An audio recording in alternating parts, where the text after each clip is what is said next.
Okay students, अब शुरू कर रहे हैं। आप कंफर्म करो, आवाज आ रही है? स्क्रीन और आवाज दिख रही है? Yes sir. ओके, ठीक है। तो अभी क्या है, फोर्स वाइब्रेशन पे जाने से पहले एक और ये इस टाइप का न्यूमेरिकल मिल गया। इस टाइप का भी न्यूमेरिकल पूछा जाता है, तो इसको जरा देखिए। ये क्या है? यूट्यूब मैनोमीटर आपको पता होगा। ये कांच का, ग्लास का, ऐसे सिलेंड्रिकल शेप में बेंड ट्यूब होती है। इसमें क्या है कि आपने इंटरमीडिएट में इसमें मरकरी भरा हुआ देखा होगा। अपनी फ्लूइड लैब में भी यहाँ पानी भरा रहता है। तो वही है, ये यूट्यूब मैनोमीटर है। अब इसमें क्या है, इसका वाइब्रेशन में क्या काम है, मैकेनिकल वाइब्रेशन जो आप पढ़ रहे हो उसमें कैसे ये रिलेटेड है। तो इसमें क्या है कि जो पानी है या मरकरी है या कोई और फ्लूइड है, तो इसको भर के जब आप यहाँ से मान लीजिए मुंह से या हवा फूंक दें, तो उसके बाद क्या करता है, ये इसमें ऑस्किलेट करेगा। तो अगर ये इसकी इक्विलिब्रियम पोजीशन है, तो इससे ये थोड़ा नीचे, फिर थोड़ा ऊपर, ऐसे एक बार इधर नीचे, फिर जब दूसरे साइकिल में ये इधर ऊपर हो जाएगा, तो ऐसे ये ऑस्किलेट करेगा। This fluid will oscillate. तो इस तरह का भी न्यूमेरिकल पूछा जा सकता है। ठीक है।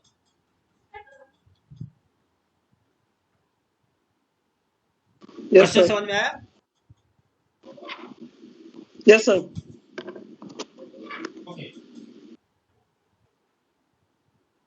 तो आप इस को कैसे अटैक करें, इस प्रॉब्लम को कैसे सॉल्व करें? तो इसमें क्या है कि पहले जो भी ये फ्लूइड है, इसकी डेंसिटी है ना, तो ये डेंसिटी इसकी रो है। जो क्रॉस सेक्शन है कॉलम का, उसका ए है। तो इसका क्रॉस सेक्शन सारी जगह यूनिफॉर्म है, यानी कि ये क्रॉस सेक्शन चेंज नहीं हो रहा है। और वो क्रॉस सेक्शन यानी कि ए ए दिया हुआ है क्रॉस सेक्शन, जो है कॉलम का, वो ए मान लिया।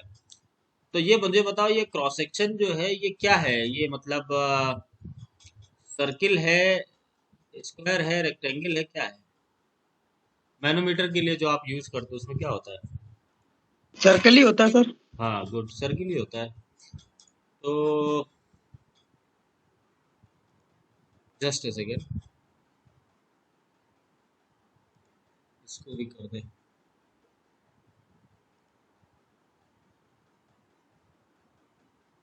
ओके।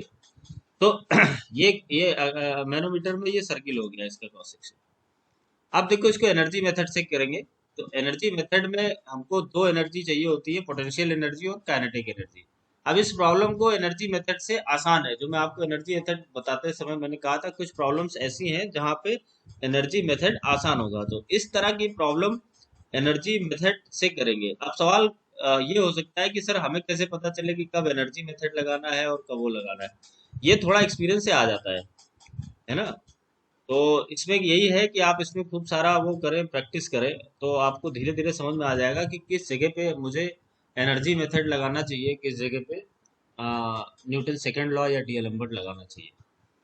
तो अब ये जो प्रॉब्लम है, इसमें आप डी एलम्बर्ट और न्यूटन सेकंड लॉ से भी कर सकते हैं, लेकिन अब इसमें देखो फ्री बॉडी डायग्राम और वो सब बनाने में दिक्कत आएगी ना। बनने तो बन जाएगा, बट उसमें सब कॉम्प्लेक्स होगा। सो इसको एनर्जी मेथड से करना आ, आसान पड़ेगा। अब देखो इसको कैसे करते हैं। तो अब इसमें ये हो क्या रहा है, ये मान लो इसकी इक्विलिब्रियम पोजीशन है। ये इक्विलिब्रियम पोजीशन है, नहीं रहा है कि नहीं? हाँ ठीक है, ये इक्विलिब्रियम पोजीशन है। इस इक्विलिब्रियम पोजीशन से नीचे और ऊपर ये ऑस्किलेट कर रहा है। तो हो क्या रहा है कि जब ये पानी पूरा नीचे जा रहा है, तो इसकी जो काइनेटिक एनर्जी है वो घटती चली जाएगी। और जब ये इसके जितना ऊपर जाएगा उतनी पोटेंशियल एनर्जी आ जाती है। तो कितने पोर्शन में पोटेंशियल एनर्जी आएगी? जैसे ये इक्विलिब्रियम पोजीशन से ये यहाँ तक एक्स लेंथ तक ऊपर गया, तो जितना यहाँ पे पानी इस इक्विलिब्रियम पोजीशन से ऊपर है वो इसको पुश करेगा, वही एनर्जी स्टोर हो रही है, पोटेंशियल एनर्जी। लेकिन पोटेंशियल एनर्जी पूरे उसमें नहीं है, केवल हमारे पास कहाँ से, इक्विलिब्रियम पोजीशन से जितना ऊपर गया है। बोलो ये बात समझ में आ रही है या नहीं? Yes sir. हाँ, अगर इसमें ऑस्किलेशंस नहीं हो, तो ये यहाँ जाके सेटल होगा और दोनों तरफ बराबर लेंथ पे होगा। ये हमारी इक्विलिब्रियम पोजीशन हो जाएगी। जो जितनी ऊंचाई पे यहाँ होगा उतनी ऊंचाई पे यहाँ होगा, पानी बराबर सेटल होगा, ऐसे तिरछे पे नहीं रुकेगा। तो इस इक्विलिब्रियम पोजीशन से जब पानी ऊपर को जा रहा है, जितना पानी या जो भी फ्लूइड है जितना ये ऊपर जा रहा है उतना ही पार्ट आपका पोटेंशियल एनर्जी स्टोर करेगा, ठीक है। और काइनेटिक एनर्जी में जिस वेलोसिटी से ये इसमें ऑस्किलेट करेगा वो आपका जो है वो हो जाएगा काइनेटिक एनर्जी, ठीक है। Yes sir. ओके। अच्छा, अब इसमें एक फर्क और समझ लीजिए कि पोटेंशियल एनर्जी में तो केवल जितना इक्विलिब्रियम पोजीशन के ऊपर गया है उतना ही पानी पोटेंशियल एनर्जी स्टोर करेगा, लेकिन जो काइनेटिक एनर्जी है तो मूवमेंट तो पूरे पानी का होगा ना, यानी कि यहाँ से लेके यहाँ तक, यहाँ इस पॉइंट तक। एग्रीड या नहीं? Yes sir. क्योंकि वो सारा सारा सारा जो पानी है या सारा जो फ्लूइड है वो मूव करेगा। तो जब हम उसका जो एक मास हो जाएगा सारे पानी का और जो वेलोसिटी होगी वो हम निकाल लेंगे। तो इसको अब देखिए कैसे सॉल्व करना है। तो क्रॉस सेक्शन ऑफ कॉलम हो गया, length of column is L, यानी कि यहां से लेके यहां तक पूरी लेंथ जो है वो कैपिटल एल है, ये डेंसिटी है, ठीक है। तो ये तय है कि अगर यहाँ पे ये x नीचे आया है तो ये यहाँ भी x ही ऊपर जाएगा, यस सर। ठीक है। अब इसकी पोटेंशियल एनर्जी हम इस इक्विलिब्रियम पोजीशन के ऊपर कितना गया उसको देखेंगे। तो पोटेंशियल एनर्जी का फ्लूइड में ये फार्मूला है, अगर आपको याद आए, वो है हाइड्रोस्टैटिक एनर्जी जो होती है वो रो जी एच है या नहीं? Yes sir. Yes sir. और रो क्या, वो एम जी एच है। तो हमें इसका मास निकालना होगा कि इसके ऊपर कितना है मास, कितना मास है, और जी जो है ग्रेविटेशनल एक्सीलरेशन है, और एच जितना हाइट गया। एम जी एच का फार्मूला लगाऊंगा मैं। तो ये मैं अभी निकालने जा रहा हूँ कि इस इक्विलिब्रियम पोजीशन से ऊपर ये जितना गया है उसका मास कितना है। तो उसका मास निकलेगा जो डेंसिटी इंटू ये जितना वॉल्यूम है। तो ये वॉल्यूम कितना है, क्रॉस सेक्शन ए है, लेंथ ये एक्स है, तो ए इंटू एक्स ये हो गया वॉल्यूम। इसको मैं डेंसिटी से मल्टीप्लाई कर दूंगा तो मुझे मास मिल जाएगा इक्विलिब्रियम पोजीशन के ऊपर जो ये एक्स गया है इतने फ्लूइड का। तो that mass is rho a x. बोलो ठीक है। Yes sir. तो ये हो गया एम जी। अब हाइट कितना कितना ऊपर गया इक्विलिब्रियम पोजीशन से, एक्स, तो यहाँ पे एच की जगह एक्स आएगा। तो मेरा जो फार्मूला हो गया पोटेंशियल एनर्जी हो गई, वो हो गई रो ए जी एक्स स्क्वायर, ठीक है। Yes sir. और लोग बोलो। Yes sir. ठीक है। तो हमारी ये हो गई पोटेंशियल एनर्जी। अगर इसको कंपैरिजन कर रहा है हाफ के एक्स स्क्वायर से तो उसके लिए लिखा है, हम इसमें अभी नहीं जाते, हम कंफ्यूज हो जाएंगे। तो हमारा ये हो गया पोटेंशियल एनर्जी।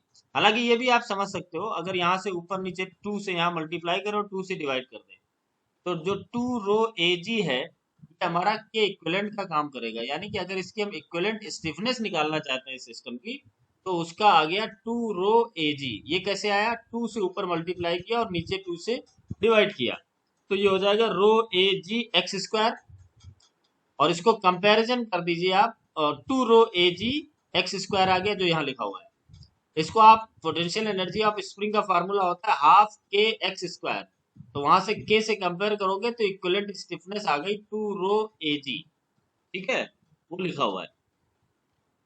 अब इसकी काइनेटिक एनर्जी निकालेंगे। तो काइनेटिक एनर्जी के लिए जो फ्लूइड इसमें मूव कर रहा है उसकी पहले तो मास, तो मास जैसे ये निकालना था रो ए एक्स, ऐसे ही आ जाएगा। अभी ए पूरा जो लेंथ ऑफ कॉलम है पूरा उसका मास निकालेंगे। तो क्रॉस सेक्शन से मल्टीप्लाई कर दोगे तो a into L is volume of complete column. Column में जितना आपका पानी है उसकी पूरी यहां से लेके यहां तक, तो that is mass. So rho a into L is mass of complete fluid, ठीक है। और हमें इसका यस सर। डिस्प्लेसमेंट x पता है, तो वेलोसिटी हो गई dx अपॉन dt या x डॉट। तो ये हो गया half m v square, m जो है आ गया रो ए एल और वेलोसिटी हो गया एक्स डॉट, तो हाफ एम वी स्क्वायर की तरह से काइनेटिक एनर्जी आ गई। तो हमारे पास पोटेंशियल एनर्जी आ गई, काइनेटिक एनर्जी आ गई। बताइए। Yes sir. Yes sir. अब क्या करेंगे? अब कोई बताओ, हमारे पास पोटेंशियल एनर्जी आ गई और काइनेटिक एनर्जी आ गई, तो अब क्या करना है?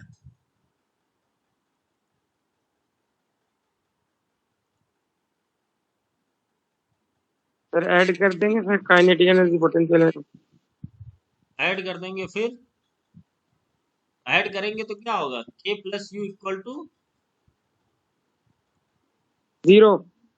नहीं, k plus u equal to constant, और उस ये देखो यहाँ लिखा हुआ है, लेकिन उसका जब डिफरेंशिएशन करेंगे तो that would be equal to zero. ठीक यस है, सर। तो जोड़ने से काम नहीं चलेगा, इसका जोड़ कांस्टेंट आएगा, conservation of energy, yes potential energy plus kinetic energy equal to constant, और जब उसको डिफरेंशिएट करेंगे तब वो इक्वल टू जीरो हो जाएगा। ठीक है, ओके सर। ओके। जैसे इसको यहाँ पे ले ले, पेस्ट,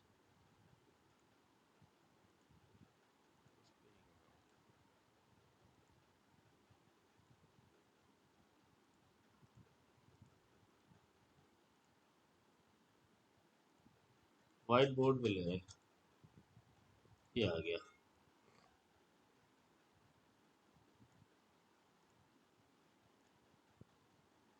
तो हमारे पास पोटेंशियल एनर्जी और काइनेटिक एनर्जी आ गई। So k plus u equal to constant. ठीक है, अब इसको आप डिफरेंशिएट कर दीजिए, तो आपको डी बाई किसके रेस्पेक्ट में? टाइम के, d by d t plus k plus u that is equal to zero. तो देखो, इसको डिफरेंशिएट करके इन्होंने डायरेक्ट लिख दिया है। ठीक है, तो अब आप देखिए, जैसे इसको डिफरेंशिएट करोगे, आ, हाँ, एक मिनट, इसको टी के रेस्पेक्ट में नहीं किया है, इसको उसने जो है एक्स के रेफरेंस पे डिफरेंशिएट किया और सही किया उसने। क्योंकि यहाँ पे देखो, जो ये पोटेंशियल एनर्जी है ना, ये किसके हिसाब से चेंज हो रही है? मतलब पोटेंशियल एनर्जी का जो वेरिएशन है, वो क्या चीज चेंज होगा तो ये पोटेंशियल एनर्जी चेंज होगी? एक्स। एक्स। तो इसको फिर एक्स के रिस्पेक्ट में डिफरेंशिएट करना पड़ेगा। समझना जरा, ये थोड़ा मैं भी गड़बड़ कर रहा था। क्योंकि पोटेंशियल एनर्जी एक्स, जैसे पहले के जो आपका ये जो पहले हमने किया था, उसमें देखिए,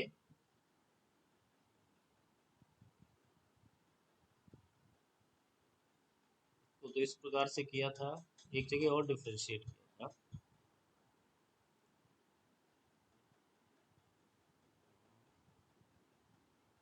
जी मेथड वाला कहाँ गया? एक मिनट, एक न्यूमेरिकल किया तो था,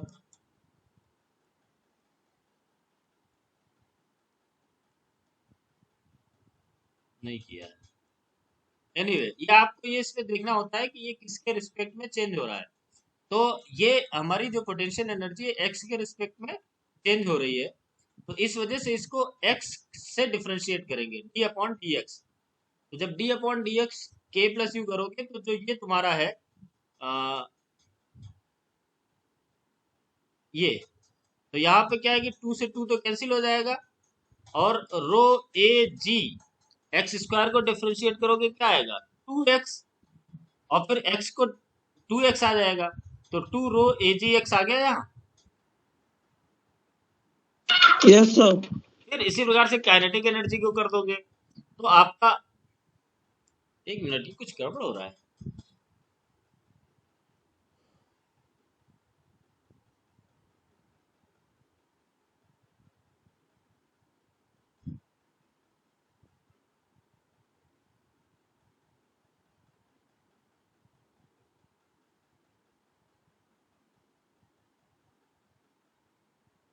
ओ,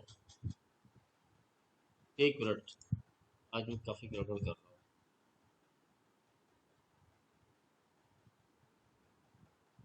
देखो जो ये x है, this is function of time, है या नहीं? है या नहीं? बोलिए।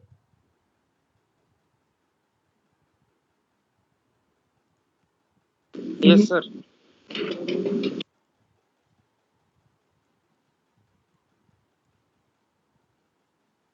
पहले एक मिनट में इसको कर लूँ, तब मैं आपको बात करता हूँ, कंफ्यूज हो रहा था।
ठीक है, देखो मैंने थोड़ा सा आपको अनावश्यक रूप से कंफ्यूज कर दिया।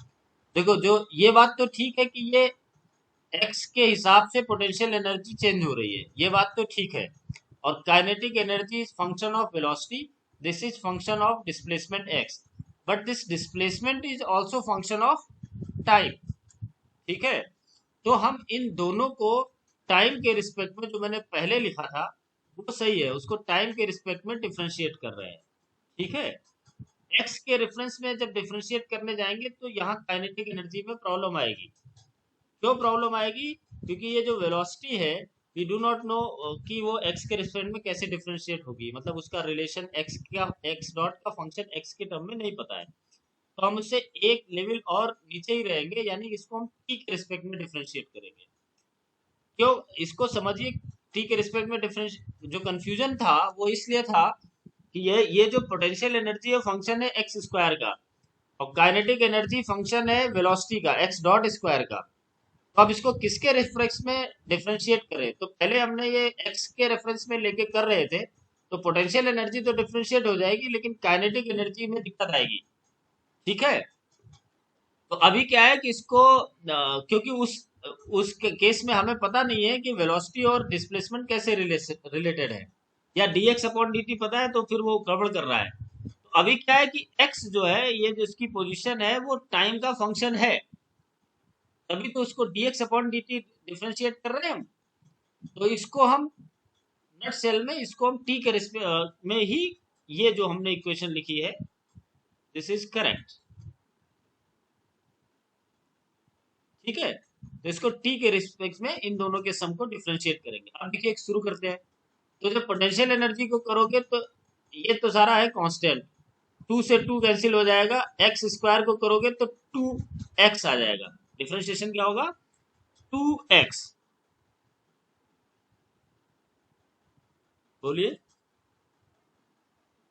Yes sir. और फिर x का डिफरेंशिएट करोगे, x डॉट।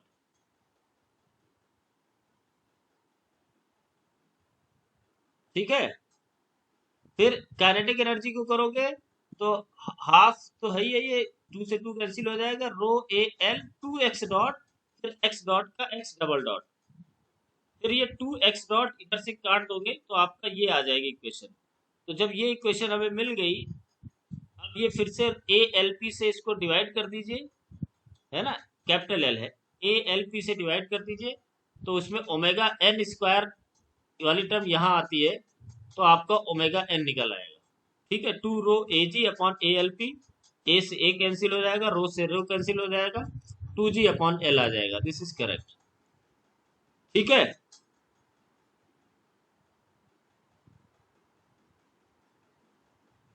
Yes sir. जैसे यहाँ पे देखो, ये रो ए यहाँ से काट दो, ये काट दो, तो सीधे आ गया 2 जी अपॉन कैपिटल एल है, स्मॉल एल गलत लिखा है। ओके, तो इस तरह के भी आएंगे, न्यूमेरिकल आ सकते हैं। अब हम लोग शुरू करेंगे अपना फोर्स वाइब्रेशन।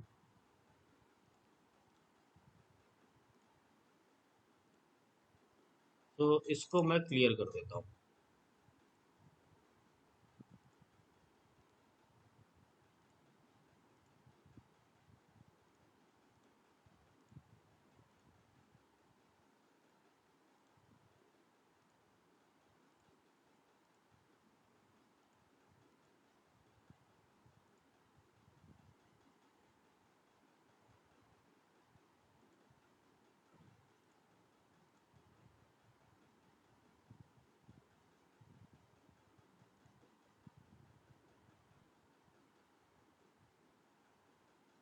ठीक है, अब इसको देखिए। तो फोर्स वाइब्रेशन में खास बात क्या है, फ्री वाइब्रेशन और फोर्स वाइब्रेशन का जो फर्क है, कि फोर्स वाइब्रेशन में जो एक्सटर्नल फोर्स है वो हटता नहीं है, वो लगा रहता है।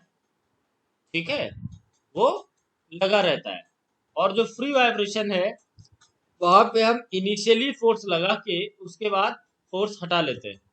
ठीक है, तो जैसे कल हम लोग वो जो दरवाजा डिजाइन कर रहे थे, रेस्ट रूम का, बाथरूम का, जो ग्लास वाला था, जो हम लोग कल कर रहे थे न्यूमेरिकल, तो उसमें क्या था कि अगर आप उसको धक्का देके छोड़ दो तो वो फ्री वाइब्रेशन का केस है, और उसका अगर दरवाजे का हैंडल पकड़ के उसको खोलो और फिर बंद करो तो वो फोर्स वाइब्रेशन का केस है। ठीक है, तो उसी तरह से जब फोर्स टाइम के साथ लगा रहे तो वो हमारा फोर्स वाइब्रेशन होता है।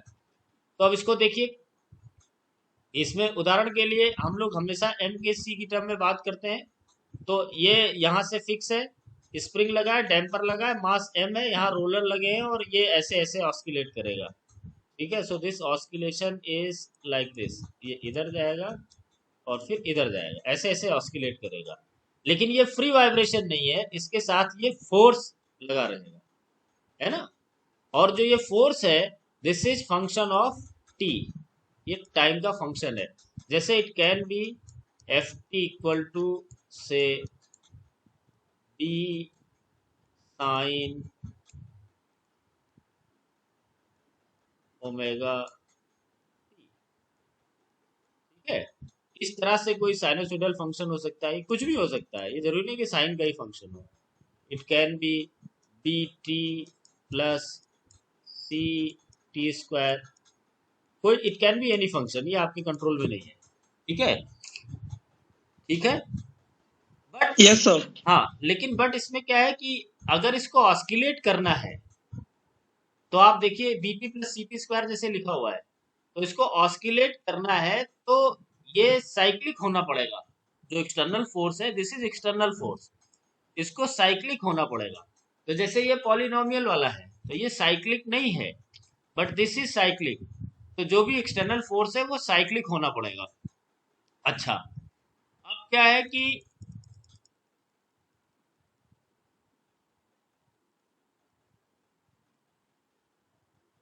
तो इक्वेशन क्या आएगी, बाकी सारे इक्वेशन सेम आएगी।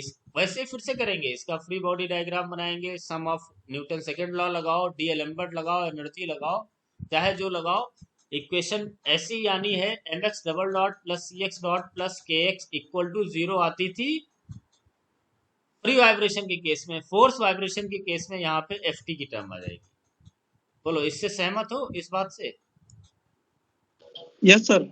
ठीक है, अब ये जो आपकी डिफरेंशियल इक्वेशन या गवर्निंग इक्वेशन है, इसका जो सोल्यूशन होगा, ये होमोजीनियस है नॉन होमोजीनियस?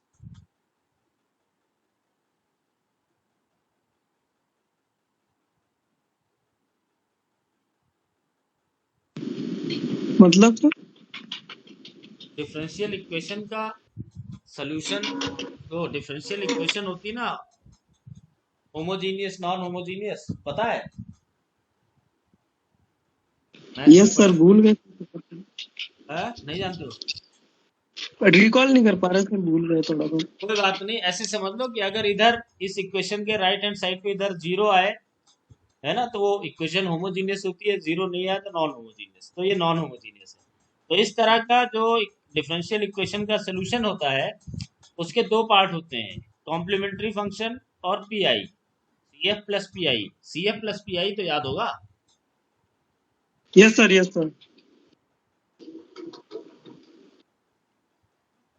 तो अब इसमें क्या C F plus P I करेंगे, तो अब इसमें देखो जो सी एफ वाला पार्ट है वो आएगा फ्री वाइब्रेशन से, यानी कि जो फ्री वाइब्रेशन से तुम्हारा जो भी सोल्यूशन आया था, जैसे हमने दो तीन वो निकाले थे ना equations, under damp, over damp, critical डैम्प वाली इक्वेशंस निकाली थी ना, तो वो जो इक्वेशंस हैं, जैसे ये क्या है, logarithmic decrement,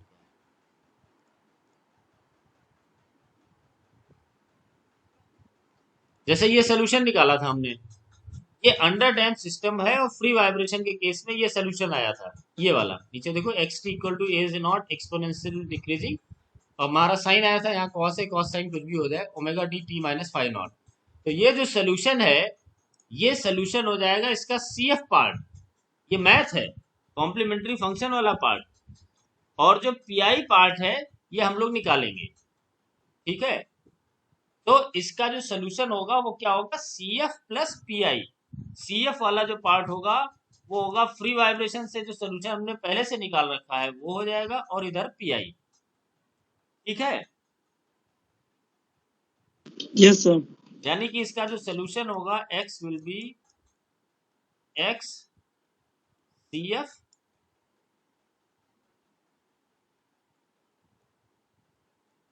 plus x P I, x C F plus x P I.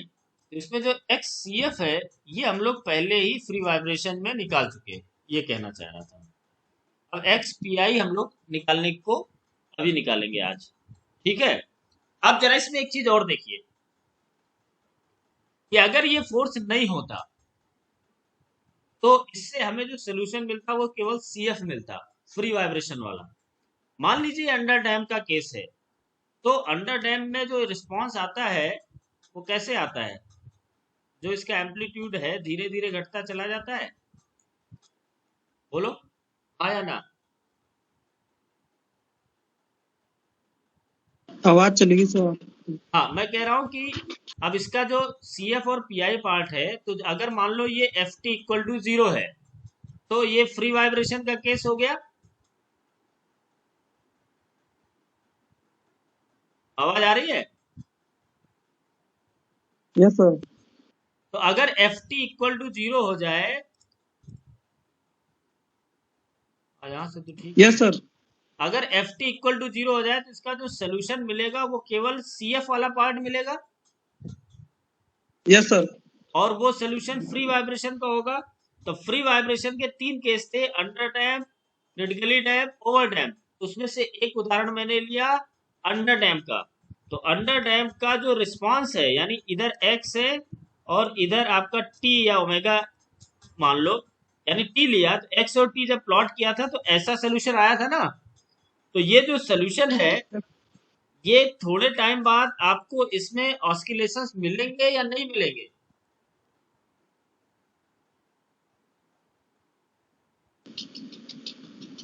Sir नहीं मिलेंगे, जीरो हो जाता है ना, हाँ, मतलब करेक्ट।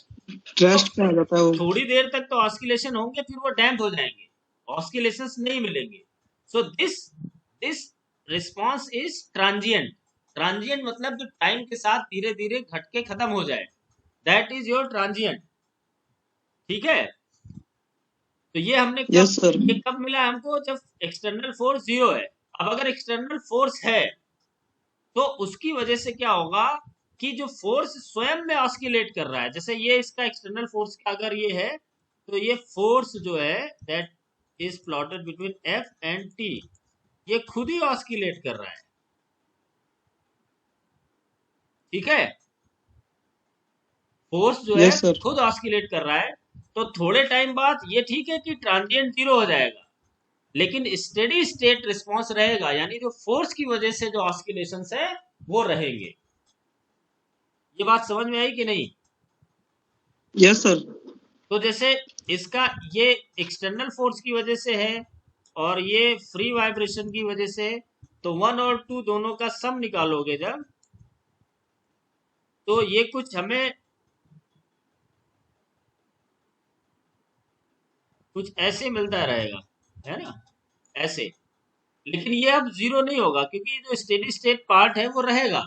ट्रांजिएंट वाला तो जीरो हो गया, लेकिन स्टेडी स्टेट पार्ट रहेगा। अच्छा, अब जो एक्सटर्नल फोर्स है इसमें देखो, इसमें एक ओमेगा है।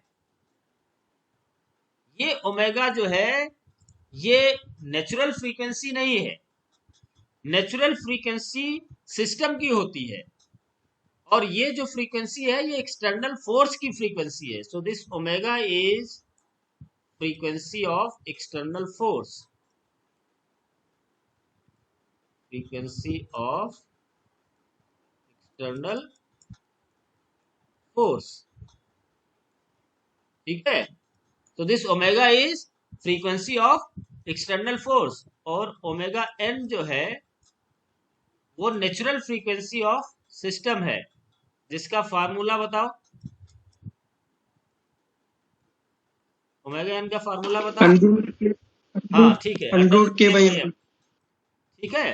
So please differentiate between this omega and omega n. तो ओमेगा एन सिस्टम की नेचुरल फ्रीक्वेंसी है। ओमेगा एन इस बात पे डिपेंड करेगा कि आपकी स्टिफनेस कितनी तगड़ी है, उसमें मास कितना है, ठीक है। वो ओमेगा एन के और एम पे डिपेंडेंट है। और जो ओमेगा है, फ्रीक्वेंसी ऑफ एक्सटर्नल फोर्स है, ये डिपेंडेंट है कि जो आपका एक्सटर्नल फोर्स है उसका फ्रीक्वेंसी क्या है, उसके ऑस्किलेशंस कैसे हैं। जैसे कैम, कैम और फॉलोवर, तो कैम और फॉलोवर में जो आपका फॉलोवर मूवमेंट है वो साइक्लिक होता है ना। वो डायग्राम यस ड्रॉ सर। किया है ना कैम फॉलोवर का, और कैम का फॉलोवर की प्रोफाइल ड्रॉ करी होगी ना।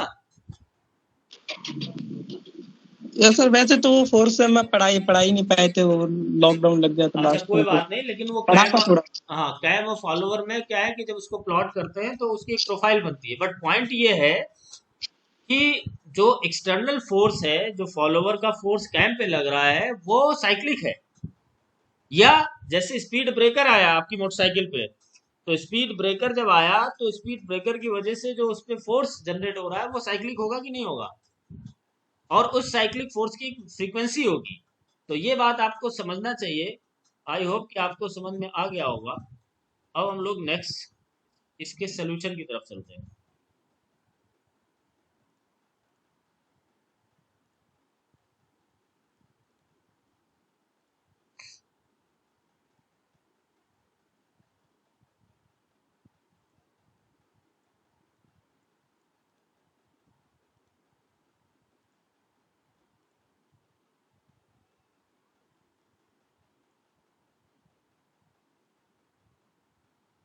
ठीक है, देखिए इसका सोल्यूशन एक दूसरे मेथड से निकाला गया है। जैसे आपने ये जो सेकंड मेथड बता रहा हूं मैं, वो इक्वेशन को सॉल्व करने के दो मेथड हैं। एक तो मेथड आपको फ्री वाइब्रेशन के केस में बताया था, जिसमें ये एक्सपेक्टेड, इसमें सोल्यूशन माना था हमने, और उस सोल्यूशन के जो मैथ थी उसके हिसाब से हमने सॉल्व किया था। जैसे आपको मैं दिखा देता हूँ कैसे किया था।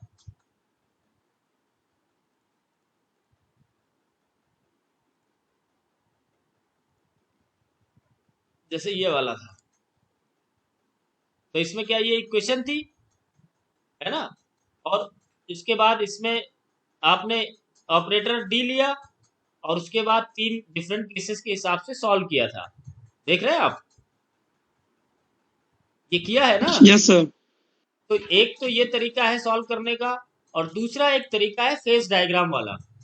फेस डायग्राम वाला जो तरीका है ये थोड़ा सा आसान है, बस समझ में आना चाहिए, ठीक है। तो इसको आज समझने का करेंगे। यानी कि जो हमारी इक्वेशन आती है m x double dot plus c x dot plus k x equal to 0, इस इक्वेशन का जो सोल्यूशन होगा उसको दो तरीके से हम कर सकते हैं। एक तो आपको पहले बताया था मैथ में डी ऑपरेटर लेके, दूसरा तरीका है 0 है या यहाँ फोर्स है, ये फेज डायग्राम वाला। तो जरा आप फेज डायग्राम वाला आज हम लोग इसको, इस मेथड को भी समझने की कोशिश करें। बहुत टफ नहीं है थोड़ा, ओ सॉरी, थोड़ा आसान है। थोड़ा सा आप फोकस करोगे तो समझ में आ जाएगा। इसमें सबसे पहले हमने सोल्यूशन जो इसका है, जैसे वहां करते थे वैसे एज्यूम किया कि x is small x is equal to capital X cos omega t minus five. आप साइन भी ले सकते हो। तो इसका डिफरेंशिएशन क्या होगा? इसका डिफरेंशिएशन जो होगा वो होगा x डॉट, और यहाँ पे डिफरेंशिएट करोगे तो क्या आ जाएगा? x, कैपिटल X कांस्टेंट है, कैपिटल X एम्पलीट्यूड है ना, this will not change with the time. तो this capital X is constant, cos का differentiation sine omega t minus five, और फिर साइन ओमेगा टी को आप में से ओमेगा टी को आप दोबारा डिफरेंशिएट करोगे तो ओमेगा बाहर आ जाएगा। तो ये क्या हो जाएगा? Minus x omega sine omega t minus five. बोलो ठीक है? Yes sir. ओके। अब इसमें क्या है कि माइनस को अंदर ले लिया, साइन के अंदर ले लिया। तो जब साइन के अंदर ले लिया तो ये हो जाएगा कॉस 90 प्लस ये जो भी चीज है थीटा है omega t minus five. So cos 90 plus theta क्या होता है? Minus sine theta. तो उसी प्रकार से इसको रीअरेंज कर लिया, माइनस को अंदर ले लिया, तो this will be cos 90 plus omega t minus five. ठीक है? Yes sir. ओके। अब इसको फिर से डिफ्रेंशिएट करें, x double dot, x double dot निकालोगे तो ये एक्स ओमेगा तो है ही है, प्लस कोसाइन को जब आप डिफ्रेंशिएट करोगे तो ये कॉस ये 90 प्लस थीटा है, तो ये इसको डिफ्रेंशिएट कर लो। माइनस एक्स ओमेगा को किया उसने डायरेक्ट, इसको भी कर सकते हो, इसको कर दिया तो ये हो गया minus x omega square, sine का कॉस हो जाएगा। ओमेगा टी को डिफ्रेंशिएट करोगे एक ओमेगा आएगा, वो यहाँ ओमेगा स्क्वायर कर देगा। सो ये वाली टर्म आ जाएगी। जरा इसको डिफ्रेंशिएट करके इसमें देखो आ रहा है कि नहीं। इस ये वेलोसिटी है, ये एक्सीलरेशन है, इसको टी के रिस्पेक्ट में डिफरेंशिएट कीजिए तो साइन ओमेगा टी का हो जाएगा cos omega t minus five. Omega T को फिर से डिफरेंशिएट करोगे एक ओमेगा बाहर आ जाएगा, तो ये हो गया minus x omega square cos omega t minus five. बोलो ठीक है? Yes sir. ओके। तो अब इसको माइनस को फिर से अंदर ले लिया तो ये हो गया एक्स ओमेगा स्क्वायर। अब इसको हम लोग लिख रहे हैं cos pi plus omega t minus five की टर्म में। देखो यहाँ पे साइन, हमने माइनस साइन जब अंदर लिया था तब साइन था, तो साइन माइनस थीटा करना है तो जैसे इसको खोलो तो कोसाइन 90 प्लस थीटा होता है माइनस साइन थीटा, और कोसाइन पाई प्लस थीटा होगा माइनस कोसाइन थीटा। तो उससे अरेंज करके हमारा ये वाली टर्म आया। हम दोनों टर्म्स को कोसाइन की फॉर्म में लिखना चाहते हैं।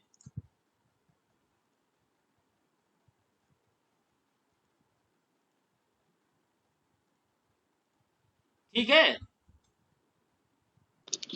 Yes sir. और लोग बताइए समझ में आ रहा है या नहीं?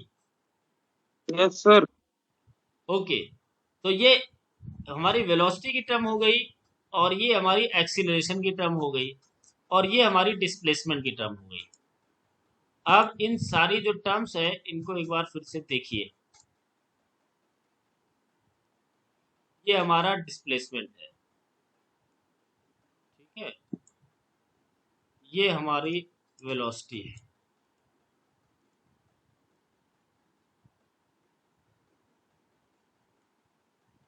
और ये हमारा एक्सीलरेशन वाली टर्म है।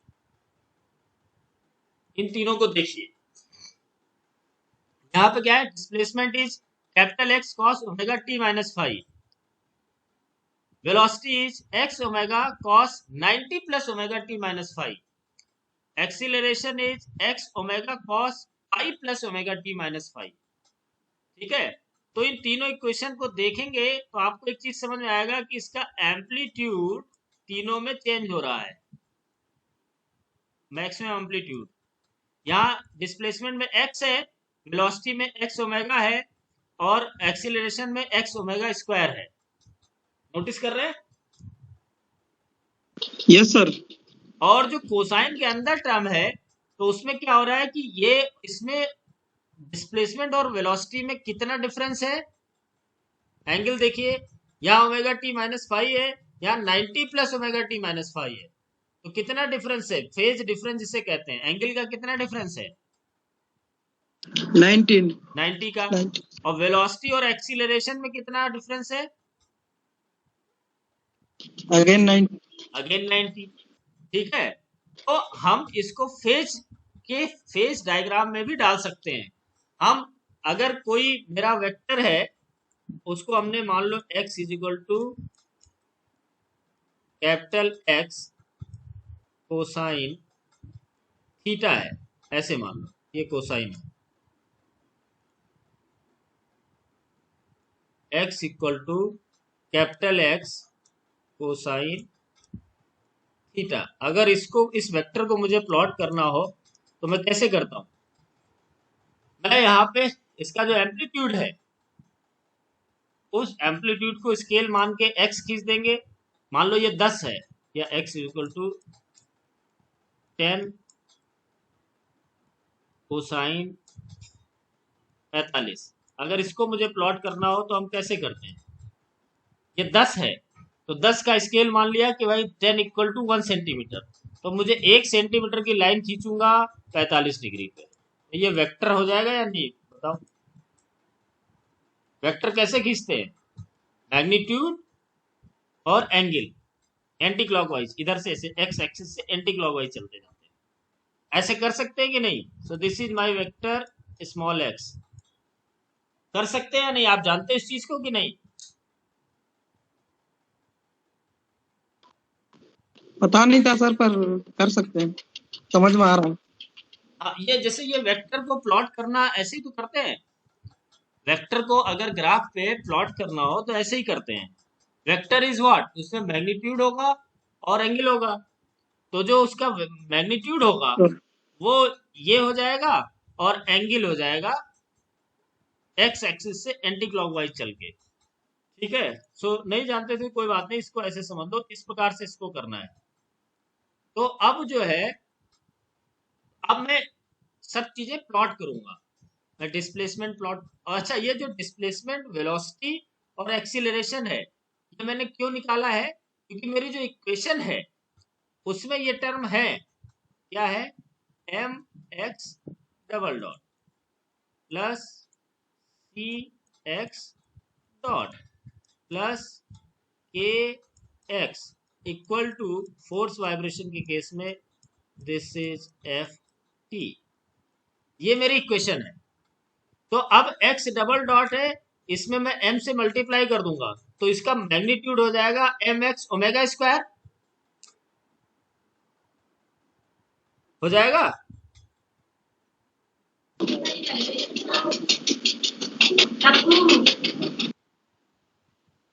बोलिए,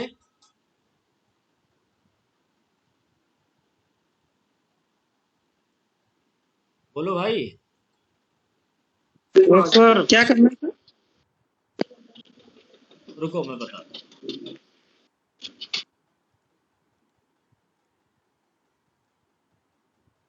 एक तो आप लोग लेट आते हो, कुछ पढ़ा कुछ पाते नहीं है, और टाइम खत्म हो जाता है पहले ही।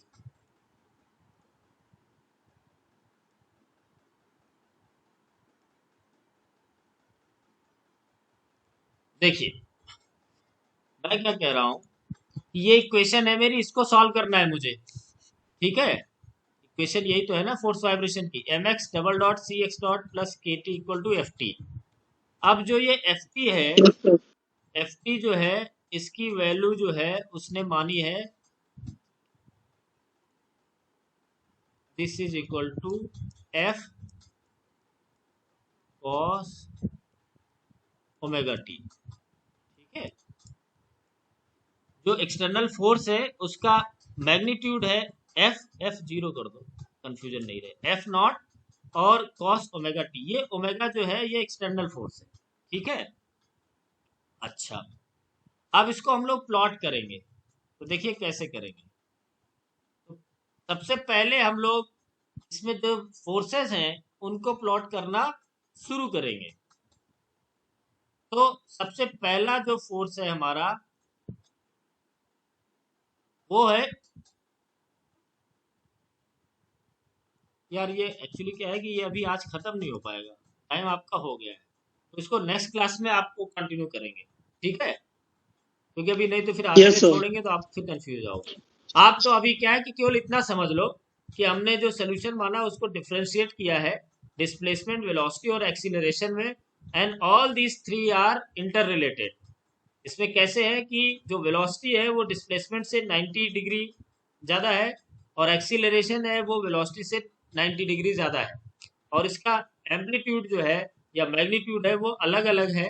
अब हम क्या करेंगे नेक्स्ट क्लास में कि यहाँ पे देखो जो हमारा ये फोर्सेज हैं, m x double dot, x double dot मेरे पास है, इसको यहाँ पुट करेंगे तो ये हो जाएगा एम एक्स ओमेगा स्क्वायर, और ये वाली टर्म सी एक्स, यहाँ से एक्स डॉट को यहाँ पुट करेंगे तो ये हो जाएगा सी एक्स ओमेगा, और फिर ये वाली टर्म, फिर ऐसे ही डिस्प्लेसमेंट यहाँ पुट करेंगे तो स्प्रिंग फोर्स हो जाएगा, और एफ टी इक्वल टू ये है ही है। तो अब इनको हम प्लॉट करेंगे और वो हम देखेंगे हमें कैसे प्लॉट करना है, ठीक है? तो यहाँ जो ये प्लॉट किया है ये सारे यही वेक्टर हैं, यही फोर्सेस हैं, ठीक है? तो ये हम लोग नेक्स्ट क्लास में करेंगे। तो अभी मैं अटेंडेंस ले लूँ, और कोशिश किया करो कि थोड़ा टाइम से आ जाया करो, ठीक है? Thank you. Okay. Thank you. Thank